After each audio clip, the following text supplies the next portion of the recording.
ভুলু aunty তার বাসার সামনে একজন লোককে দাঁড়িয়ে থাকতে দেখে।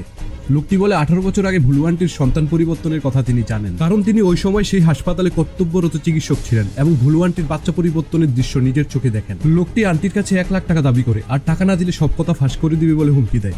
আন্টি লোকটির মুখ বন্ধ করতে ফোন দিয়ে আটে। তিনি চুরি করে আনা নকল মেয়েটিকে এক বাজে লোকের কাছে 1 লাখ টাকার বিনিময়ে বিক্রি করে দেয়। আর মেয়েটি চিৎকার করতে থাকে এবং তার হাত ছেড়ে দিতে বলে। বাজে লোকটি তার কোনো কথাই শোনে না।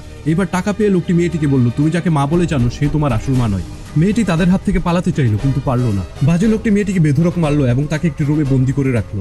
কিন্তু মেয়েটি তার ভাগ্যকে এভাবে মানতে নারাজ। সে অবশ্যই এখান থেকে বের হবে এবং তার মাকে এসব কথা জিজ্ঞেস করবে। মেয়েটি বাইরে পালিয়ে আসে এবং একজন মহিলাকে দেখতে পায়। কিছুক্ষণের মধ্যে মহিলাটিও মেয়েটিকে দেখতে পায়।